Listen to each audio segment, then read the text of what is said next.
Assalamualaikum warahmatullahi wabarakatuh.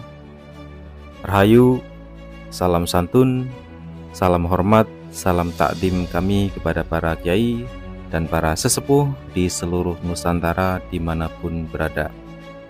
Kembali lagi dengan saya di channel Anak Sufi, dan yang dalam pertemuan kali ini kita akan membahas tentang tanda-tanda baru kedatangan Sang Kinasih Satrio Piningit. Kita akan mengulik sedikit tentang kisah lama yang sudah melegenda. Namun sebelumnya, jika terdapat kisah yang kurang pas, mohon maaf. Kisah yang akan kita bahas yaitu kisah Prabu Jayabaya, atau bisa kita sebut Raja Jayabaya.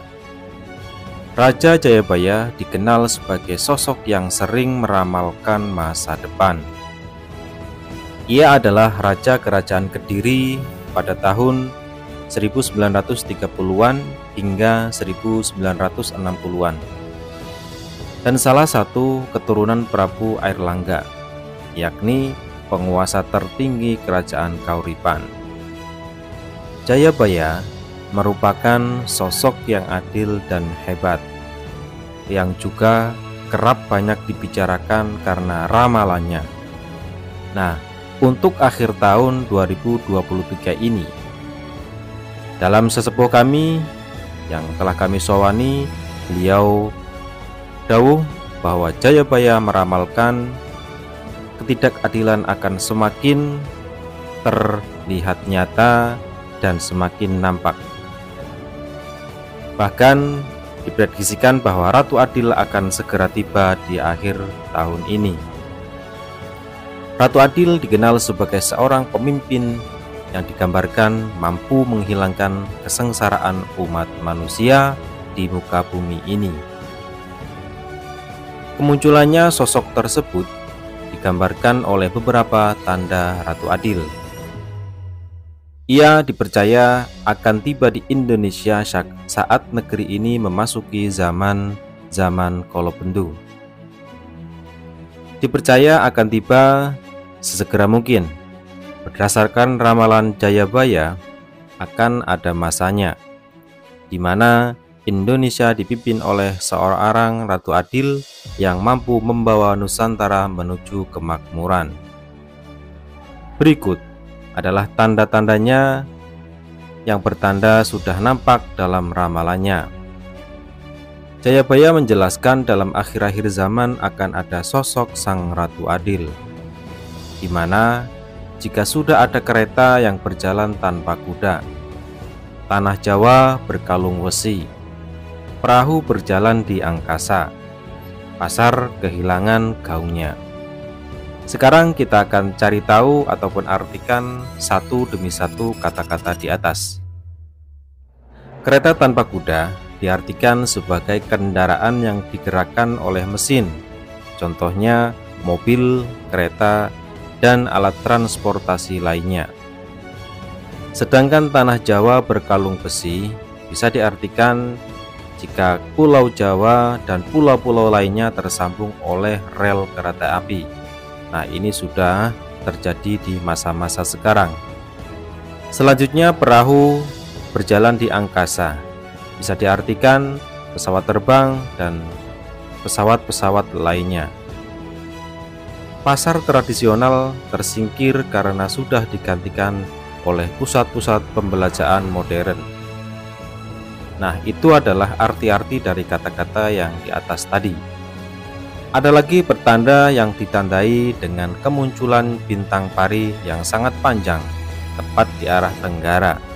Bintang tersebut akan menghilang menjelang pagi hari bersamaan munculnya sang matahari, yang pada saat itu mampu menghilangkan kesengsaraan manusia yang berlarut-larut. Nah, sebagian memang sudah saya pernah kulik di video sebelumnya, namun ini untuk mempertegas bahwa kedatangan Sang Kinasih Satrio Piningit akan segera datang. Tanda-tanda lainnya telah datang dengan kondisi Nusantara yang kini morat-marit. Melihat hal ini, jika kita padukan pada masa sekarang ini, yang dimana kita sedang akan melakukan pemilihan kepala negara ataupun presiden. Nantinya, tanda-tanda lainnya akan terlihat lebih jelas secara nyata. Bagaimana tidak?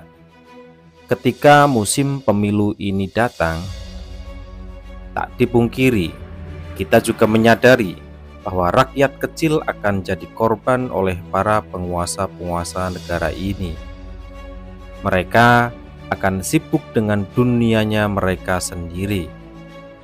Mereka akan saling memperebutkan kedudukan yang lebih tinggi dan tak lagi memperdulikan rakyat-rakyat yang kecil. Kita ambil contoh dari orang-orang biasa berlomba-lomba ingin menjadi kepala desa. Dari sang kepala desa ingin menjadi camat. Dan dari seorang camat berlomba-lomba ingin menjadi bupati. Dan seorang bupati ingin menjadi gubernur. Dan dari seorang gubernur ingin menjadi pimpinan negara. Inilah yang kita pahami dan kita sadari waktu-waktu sekarang ini. Dan tentunya masih banyak contoh lainnya. Dalam hal ini, dengan adanya kabar-kabar yang bertebaran, entah itu kabar-kabar yang baik atau salah, bagi calon pemimpin tertentu menghujat dan mencaci, maki ataupun mencari kelemahan calon lainnya.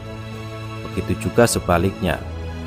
Dan bagi kita sebagai rakyat kecil, nantinya akan merasa bimbang dan merasa jadi ikut-ikut menghujat tanpa kita mengetahui hal yang sebenarnya terjadi.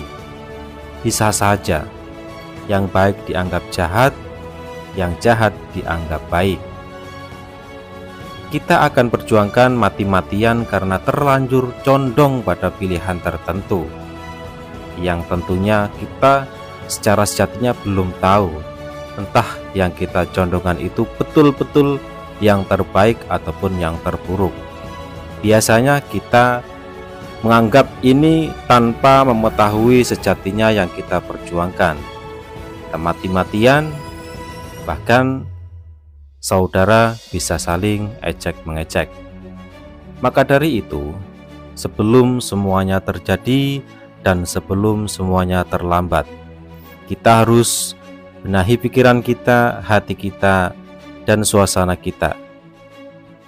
Marilah kita bersama untuk saling menjaga hati, menjaga perasaan, menjaga harga diri dan martabat antara satu dan yang lainnya, antar keluarga, antar tetangga, antar teman, antar sahabat, ataupun antar sesama agama ataupun beda agama. Semuanya kita harus pukul rata. Tetaplah hidup berdampingan dengan damai dan tentram. Tak perlu risau, ribut dengan masalah-masalah yang sepele, terutama dengan masalah yang beda pilihan. Apapun dan siapapun yang kelak menjadi pemimpin negeri ini, sudah pastinya semua atas kehendak Sang Ilahi. Sudah sepantasnya kita harus menghormati, dan tak perlu larut-larut dalam kesedihan, kebencian, dan mengolok-olok. Dan tak harus larut-larut membenci jika memang ternyata yang menjadi pemimpin negeri ini nantinya bukan dari pilihan yang kita pilih di kemarin hari. Nah, seperti itu teman-teman, sahabat-sahabat semuanya. Sebelum semuanya terlanjur, memang kali ini, saat ini kita sedang dihadapkan dengan problema pemilihan calon kepala negara. Pokoknya saling mawas diri dan saling menjaga hati. Mungkin sekian dulu untuk video kali ini. Terima kasih sudah menonton. Pokoknya jangan lupa bantu dukung channel ini dengan cara subscribe, like, dan komen ya. Terima kasih, sampai jumpa dan selamat berjumpa di video selanjutnya. Dari saya banyak kesalahan, saya minta maaf yang sebesar-besarnya karena kesempurnaan hanya milik Allah Subhanahu wa Ta'ala. Saya akhiri, wassalamualaikum warahmatullahi wabarakatuh.